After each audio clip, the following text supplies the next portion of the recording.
So very good morning to all of you. आज हमने नया चैप्टर स्टार्ट करना है, इलेक्ट्रोमैग्नेटिक वेव्स। ये चैप्टर बहुत ही छोटा है और आपको पता है इसमें से कुछ सिलेबस कट भी गया है। डिस्प्लेसमेंट करंट पहले एक टॉपिक था इसमें, तो वो टॉपिक अब सिलेबस में से कट गया इस साल के लिए। ठीक है, तो अब इसमें हम इलेक्ट्रोमैग्नेटिक वेव्स के बारे में पढ़ेंगे, उनकी प्रॉपर्टीज़ के बारे में पढ़ेंगे, हर्ट्स एक्सपेरिमेंट के बारे में पढ़ेंगे। आपने हर्ट्स वर्ड कहीं सुना हुआ है? फ्रिक्वेंसी की यूनिट होती है हर्ट्स। ठीक है, इलेक्ट्रोमैग्नेटिक स्पेक्ट्रम, उसमें वेवलेंथ पढ़ेंगे, फ्रिक्वेंसी पढ़ेंगे, यूजेस पढ़ेंगे और उनका सोर्स ऑफ प्रोडक्शन पढ़ेंगे। तो ये हमारा आज का काम है। ठीक है, छोटा सा चैप्टर है, ज़्यादा टाइम नहीं लगाएंगे इसमें। तो इलेक्ट्रोमैग्नेटिक वेव्स होती क्या हैं? इलेक्ट्रोमैग्नेटिक वेव्स वैसे अगर हम बोला जाए तो there are 7 types of EM waves. 7 तरह की EM वेव्स हैं। आपका जो फ़ोन है, जो आजकल ये वायरलेस टेक्नोलॉजी चली है, ठीक है, वो भी एक तरह की इलेक्ट्रोमैग्नेटिक वेव्स पे चलता है। दूसरा, माइक्रोवेव ओवन, तो क्यों इतनी खाना इतनी जल्दी पक जाता है।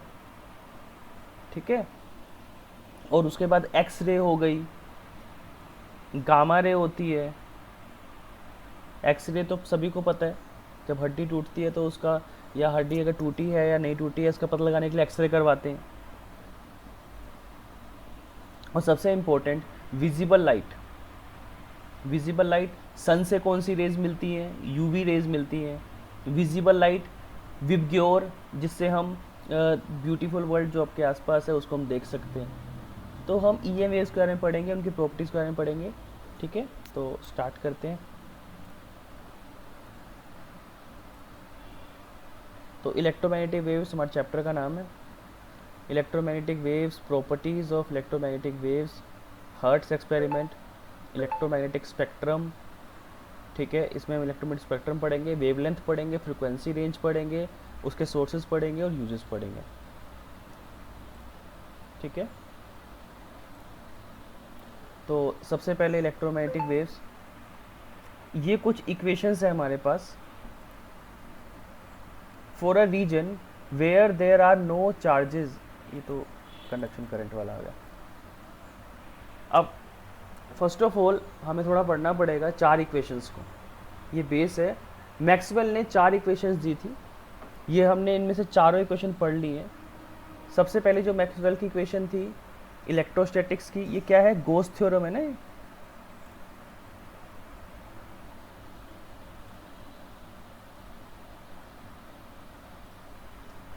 ये आपके पास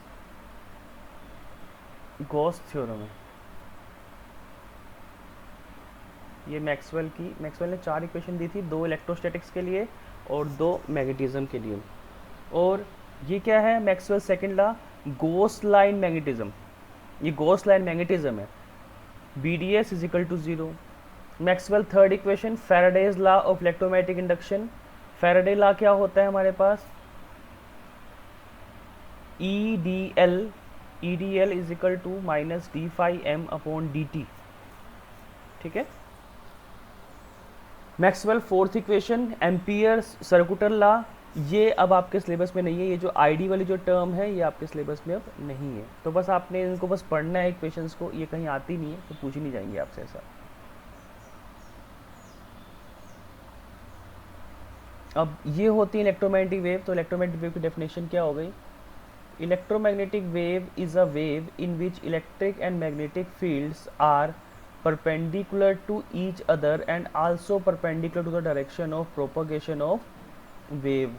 बेसिकली अगर हम कहें, अगर ऐसे बनाए इसको, यहाँ पर देखो, जो रेड कलर में है वो इलेक्ट्रिक फील्ड है और जो ब्लू कलर में है वो मैग्नेटिक फील्ड है।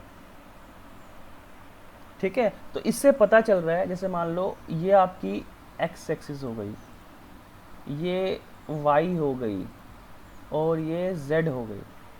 क्या पता चल रहा है? मान लो जो वेव है वो मूव कर रही है अलोंग एक्स एक्सिस, तो जो मैग्नेटिक फील्ड और जो इलेक्ट्रिक फील्ड है वो वाई और जेड के अलोंग होंगे। इस केस के अंदर अगर मान लो जो प्रोपगेशन ऑफ वेव है वो एक्स एक्सिस के अलोंग है, तो इलेक्ट्रिक फील्ड कहाँ है?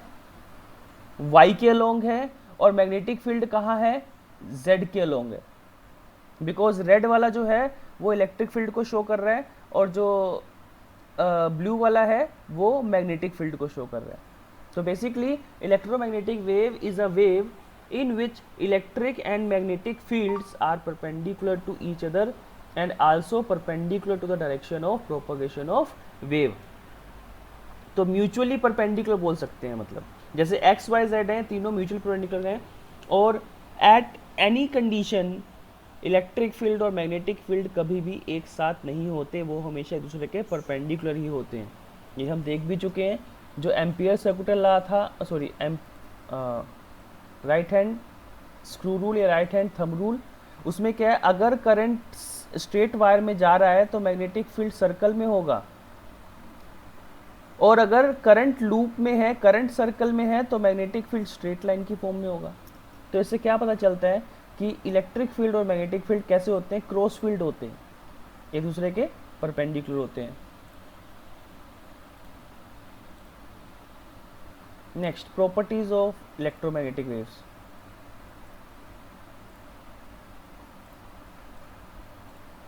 देखो अब कैसे बन रहा है यहाँ पर, दोबारा देखो यहाँ पर, ये एक्स एक्सिस, ये वाई एक्सिस, ये जेड एक्सिस. ठीक है, एक इलेक्ट्रिक फील्ड होगा, एक मैग्नेटिक फील्ड होगा, लेकिन दोनों साथ में नहीं होंगे. Z के लोग देखो B है, B का मतलब मैग्नेटिक फील्ड.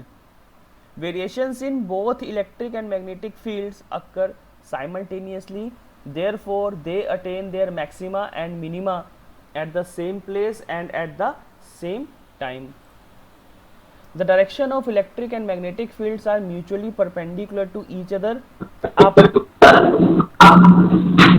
आपस में भी परपेंडिकुलर होंगे और डायरेक्शन ऑफ प्रोपगेशन के भी परपेंडिकुलर होंगे. तो इसमें तीन चीजें हैं. अगर हम x के अलोंग देखें तो यहाँ पर वेलोसिटी हो जाएगी, वेलोसिटी ऑफ वेव या प्रोपगेशन ऑफ वेव, और y के अलोंग यहाँ पे क्या हो गया आपके पास, इलेक्ट्रिक फील्ड, और z के अलोंग क्या हो गया, magnetic field. Third, the electric field vector E and magnetic field vector B are related by C is equal to E naught upon B note. ये बहुत इंपॉर्टेंट फॉर्मूला है. E naught upon B note. C क्या होता है, velocity of light, speed of light. कितनी होती है C की वैल्यू, C की वैल्यू होती है 3 into 10 raise to power 8 metre पर second. Okay, next property, the velocity of electromagnetic waves in free space C is equal to 1 upon, free space की बात कर रहे हैं. देखो C का फॉर्मूला एक तो हो गया E naught upon B naught is equal to 1 upon under root mu naught upon epsilon naught. अच्छा, लेकिन ये थी फ्री स्पेस में, लेकिन अगर कोई मीडियम आ जाए, कोई अगर मीडियम आ गया आपके पास, तो उसमें ही हो जाएगा 1 अपॉन म्यू आर रिलेटिव और एप्सिलॉन आर. ठीक है, electromagnetic waves obey the principle of superposition. Superposition का मतलब क्या होता है कि जो रिजल्टेंट फोर्स होगी, एम्पलीट्यूड होगा, it will be equal to all the result sum of all the waves, amplitude of all the wave. ऐसे होता है ना, F1 F2 plus dash dash dash dash dash. Okay, electromagnetic waves carry energy as they propagate through space. This energy is divided equally between electric and magnetic fields. Electromagnetic waves carry energy. तभी तो आपके phone में signal आते हैं. कोई wire नहीं है आपके मोबाइल फ़ोन में, लेकिन फिर भी सिग्नल आ रहे हैं, और आप देख पा रहे हो कि कैसे कैसे स्पीड्स भी कितनी डबल हो रही है, कितनी बढ़ रही है स्पीड्स. इंटरनेट की स्पीड बढ़ रही है, आपकी फाइल ट्रांसफ़र की स्पीड्स बढ़ रही हैं. Electromagnetic waves can transfer energy as well as momentum to objects placed on their paths. Electromagnetic waves can transfer energy as well as momentum to objects placed on their paths. For discussion of optical effects of EM waves, more significance is given to electric field E. Therefore, electric field is called light vector. Electromagnetic waves do not require material medium to travel. Electromagnetic waves को किसी medium की ज़रूरत नहीं होती. And अच्छा, ये इस पे एक क्वेश्चन बनता है, very very important.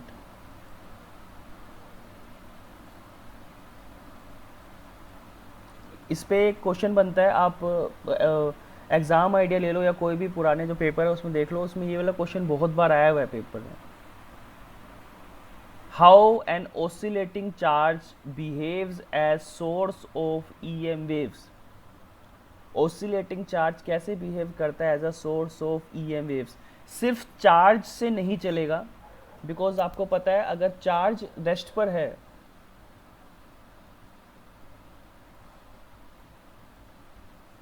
Charge at rest, तो उस पर सिर्फ और सिर्फ इलेक्ट्रिक फील्ड होगा, नॉट इक्वल टू ज़ीरो.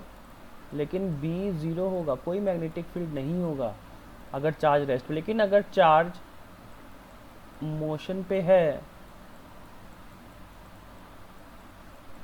तो इलेक्ट्रिक फील्ड भी होगा और मैग्नेटिक फील्ड भी होगा. तो ऑसिलेटिंग चार्ज होता क्या है, an oscillating charge will produce an oscillating electric field and an oscillating electric field will produce varying magnetic field. और आपको पता है जब मैग्नेटिक फील्ड वेरी करेगा फिर उससे इलेक्ट्रिक फील्ड बनेगा. तो हो क्या रहा है, ऑसिलेटिंग चार्ज से पहले इलेक्ट्रिक फील्ड बनेगा, फिर इलेक्ट्रिक फील्ड के चेंज होने से, क्योंकि ऑसिलेटिंग चार्ज है, उसके चेंज होने से आपके पास मैग्नेटिक फील्ड बनेगा. और फिर मैग्नेटिक फील्ड भी लगातार चेंज हो रहा है तो उससे फिर दोबारा से इलेक्ट्रिक फील्ड बनेगा, फिर इलेक्ट्रिक से मैग्नेटिक, फिर मैग्नेटिक से इलेक्ट्रिक, इलेक्ट्रिक से magnetic. This process goes on. So an oscillating charge, this word is very important, not a charge. Oscillating charge acts as a source of EM waves.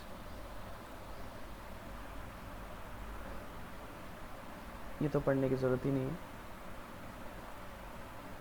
ये topic था पहले syllabus में लेकिन अब syllabus में नहीं है.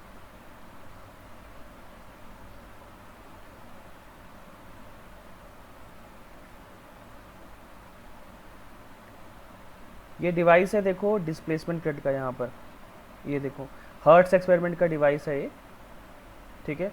इसमें देखो दो बॉल्स हैं, ये जो दो बॉल्स दिख रही हैं, हर्ट्स ने किया क्या था, एक्सपेरिमेंटली EM वेव्स को प्रोड्यूस किया था, एक्सपेरिमेंटली EM वेव्स को प्रोड्यूस किया था. यहाँ पर दो ये मेटल की बॉल्स हैं, इन दोनों का जो डिस्टेंस है वो बहुत ही थोड़ा सा है, बहुत ही कम डिस्टेंस है इन दोनों का, ठीक है. और उसने इलेक्ट्रोमैग्नेटिक वेव्स को प्रोड्यूस करके दिखाया. अब हर्ट्ज से एक्सपेरिमेंट किया था, देखो यहाँ पर उसने क्या किया, दो कॉपर और जिंक प्लेट ली, दो मेटल की रोड ली और वहाँ पर मेटल के स्फीयर लगा दिए S1 और S2, जैसे कि वहाँ पे आपको दिख रहे थे दो स्फीयर. और फिर क्या, उसने यहाँ पे इंडक्शन कोयल लगाई, प्राइमरी और सेकेंडरी, फिर उसने कनेक्ट कर दिया, ठीक है. और यहाँ पर ये जो रिंग है, it is act as a detector. ये डिटेक्टर की तरह एक्ट करेगा कि जैसे ही यहाँ पर स्पार्क या वेव्स प्रोड्यूस होंगी, यहाँ ये डिटेक्ट कर लेगा. Ring acting as a detector, देखो दिख रहा है. जैसे ही इसको पावर सप्लाई मिली, इन दोनों के बीच में एक स्पार्क प्रोड्यूस होगा, उस स्पार्क से क्या बनेगा, EM वेव आएगी आपके पास. और ये जो डिटेक्टर है, ये रिंग जो है, इट विल डिटेक्ट, ये डिटेक्ट कर लेगा. द कॉपर और zinc plates are kept parallel separated by 60 centimetre. Distance बहुत कम होना चाहिए. यहाँ पर ये जो डिस्टेंस है ये है 60 centimetre. The metal spheres are slided over the metal rods to have a gap of 2 to 3 centimetre, और जो ये वाला जो गैप है ये है 2 से 3 सेंटीमीटर सिर्फ। ओके, जो प्लेट्स के बीच में जो गैप है वो है लगभग 60 सेंटीमीटर, और जो इन स्फीयर्स के बीच में जो गैप है वो है 2 से 3 centimetre. Induction coil supplies high voltage of several thousand volts. ये जो इंडक्शन कोयल है ये हमने सप्लाई के लिए दी है। The plates and the rods constitute an LC combination. The plates and the rods constitute an LC combination. ठीक है, ये एक कैपेसिटर की तरह एक्ट करेगा और ये आपके पास इंडक्टर की तरह एक्ट करेगा। तो ये इंडक्टर हो गया, ये कैपेसिटर हो गया, और इन दोनों कॉम्बिनेशन क्या बोलते हैं? LC combination. तो इससे ऑसिलेशंस होंगे और वहां से एक इलेक्ट्रोमैग्नेटिक वेव बनेगी। An open metallic ring of diameter 0.70 metre, इसका जो डायामीटर है 0.70 मीटर है, having small metallic spheres acts as a detector. ये डिटेक्ट करेगा कि जब यहाँ पर जैसे ही यहाँ पर इलेक्ट्रो स्पार्क बनेगी, क्योंकि दोनों का बहुत ज़्यादा हाई वोल्टेज आपने अप्लाई किया है, तो वहाँ पर इलेक्ट्रिकल डिस्चार्ज होगा, तो वहाँ से स्पार्क्स होंगी, और इस स्पार्क से क्या बनेगी? इलेक्ट्रोमैग्नेटिक वेव्स बनेंगी, और जब ये इस रिंग तक पहुँचेंगी तो यहाँ पे भी कुछ चेंज प्रोड्यूस करेंगी, जिसकी वजह से ये रिंग डिटेक्ट कर लेगा कि वहाँ पे इलेक्ट्रोमैग्नेटिक वेव बन चुकी है। This constitute another LC combination whose frequency can be varied by varying its diameter। ये भी एक LC oscillation का एक और एग्जाम्पल बन जाएगा। ठीक है,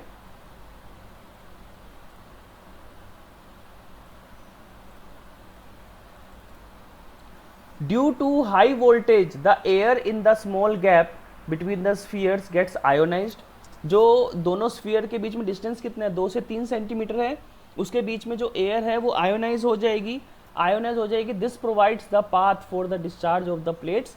अ spark begins to pass between the spheres.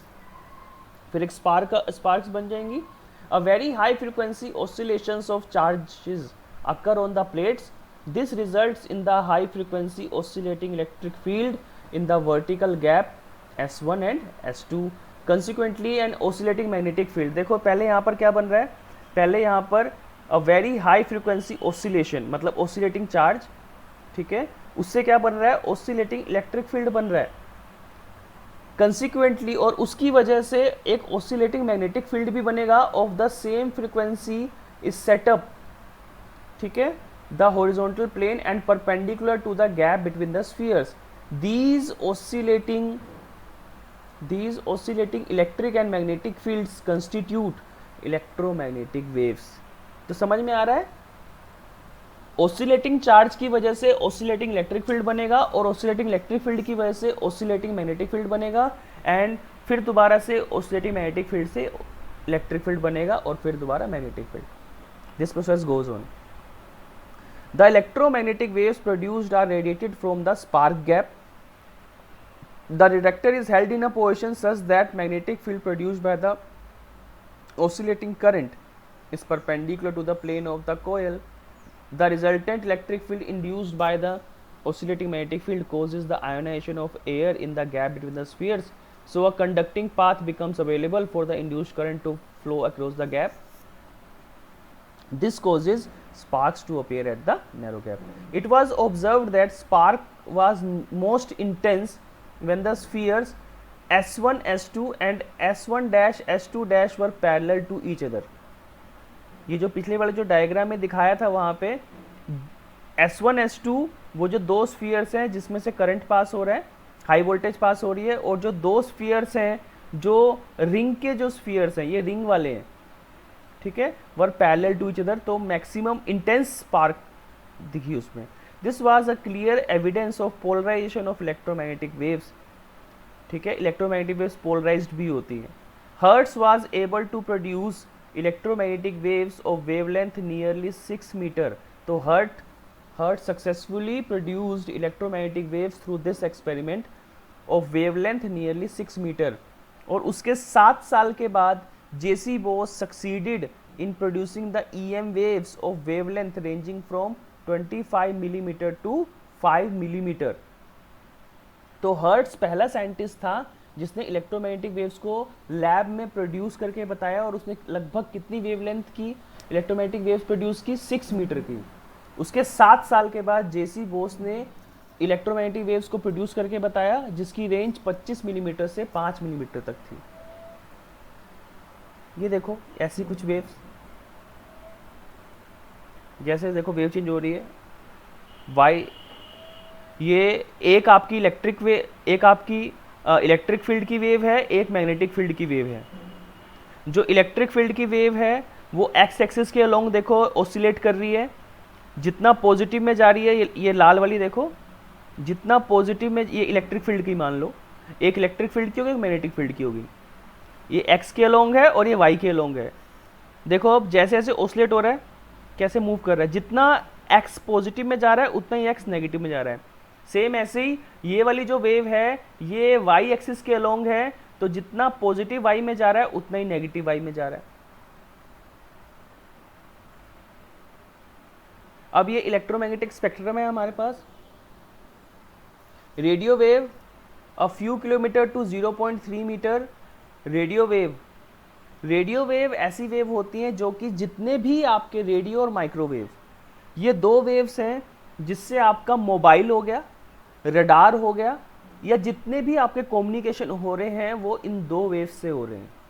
ये दोनों वेव्स कम्युनिकेशन में यूज होती हैं, रेडियो वेव और माइक्रोवेव। ये दोनों का मेन जो यूज है वो कम्युनिकेशन है। माइक्रोवेव यूज होती है मोबाइल फोन में, रेडियो वेव रडार वगैरह इन सब में, टीवी ब्रॉडकास्टिंग इन सब में रेडियो वेव यूज होती है। ये दोनों का मेन जो यूज है वो है कम्युनिकेशन। जितने भी आपके कम्युनिकेशन हो रहे हैं वायरलेस, उन सब में इन दोनों वेव्स का यूज है, और मेनली रेडियो वेव का यूज है। रेडियो वेव, इसकी जो रेंज है वेवलेंथ की, few kilometre to 0.3 metre, range of frequency a few hertz to 10⁻⁹ hertz, source oscillating electronic circuit, use radio and TV broadcasting. Microwave की wavelength दे रखी है, रेंज दे रखी है फ्रीक्वेंसी की, सोर्स दे रखा है, और ये radar, fine details of atomic and molecular structure. Infrared, इनको हीट वेव्स भी बोलते हैं।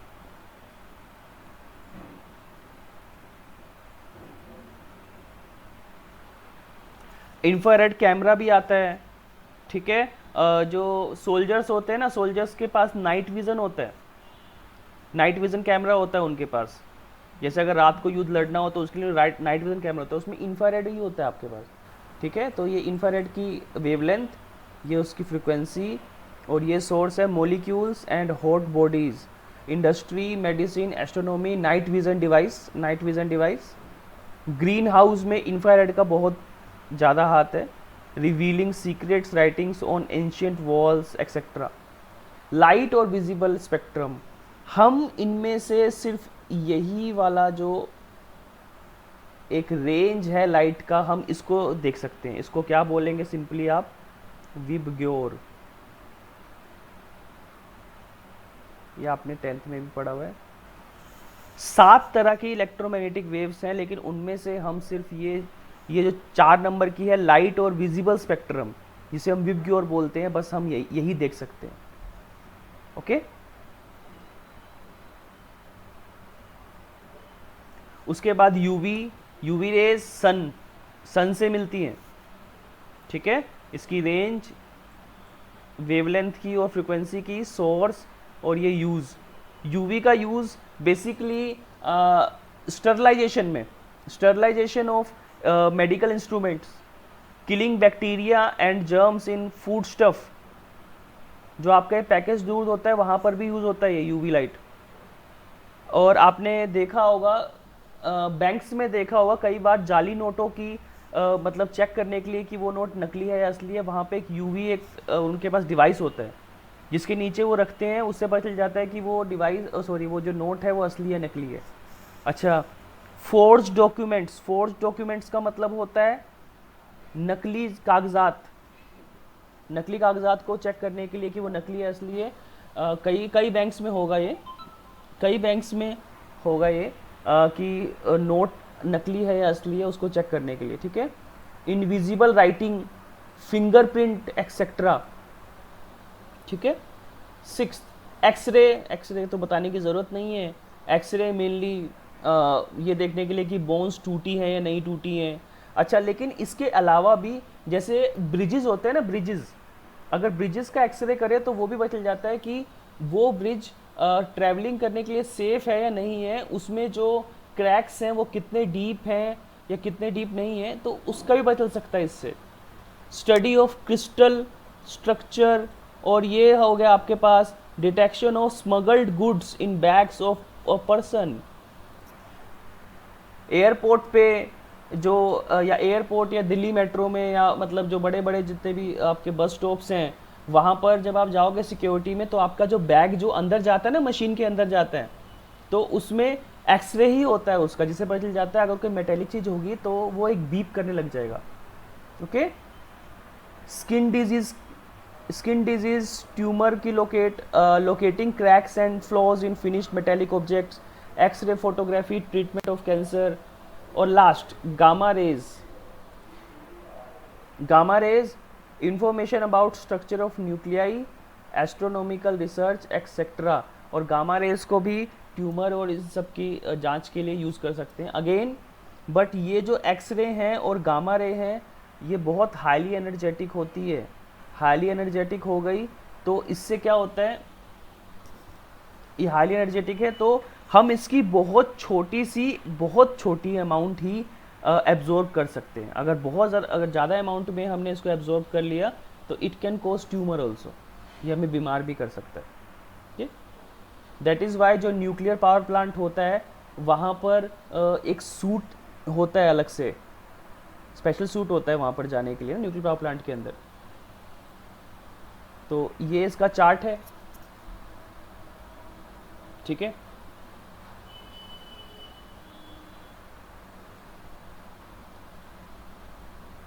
ये इसके बारे में और थोड़ा सा मतलब बताया गया है कैसे कैसे चीज़ चलती है, ठीक है, क्या क्या होता है विजिबल लाइट में, यूवी लाइट में कहाँ कहाँ यूज़ होती है ये, ठीक है।